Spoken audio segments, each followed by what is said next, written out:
So tell us a little bit about your character.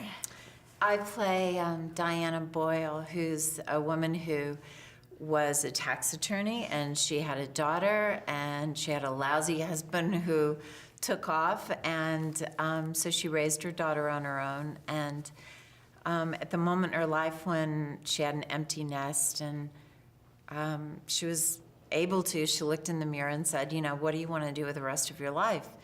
And she was brave and went to become a singer because that's what she'd always wanted to do. So she became a lounge singer in Vegas. Very nice. Any memorable moments on set? I think every moment on set was pretty memorable because I was acting with people that I'd always dreamt about acting with, and it was just such an honor and a thrill, so I loved every second of it. Let's talk a little bit about Vegas. Memories of the city that stick out in your mind over the years? Have you been here often, or? I actually haven't spent much time in Vegas before this movie, and I think it would be hard for me to come here again without my 4 guys being here because I associate them with Vegas.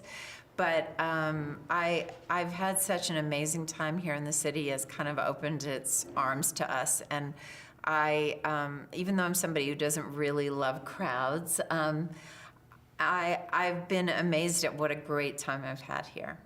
And talk a little bit about Jon. How was it working with him as a director?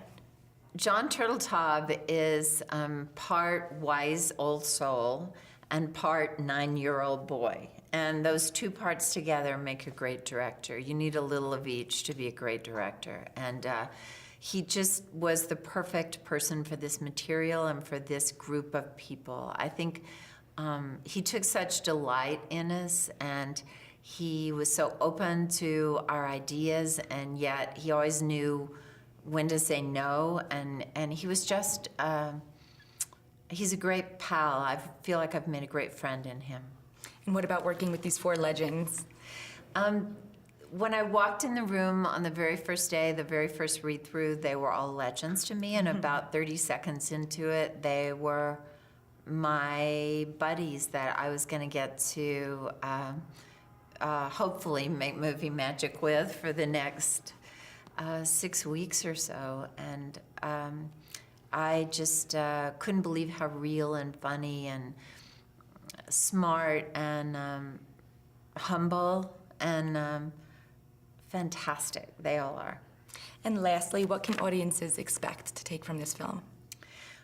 Well, I think having now watched it with a big audience, what's extraordinary about the film is that it's very funny. There are lots and lots and lots of big laughs, and that there is also a huge heart to it that I think catches people by surprise, because it really talks about that thing that most films don't want to go near or mention, which is that if we're lucky, day by day, we're getting older. And it talks about that both in a very funny way, but it also talks about it in a way that's very profound and tender and moving. And so it's just one of these amazing films that makes you feel a little of everything.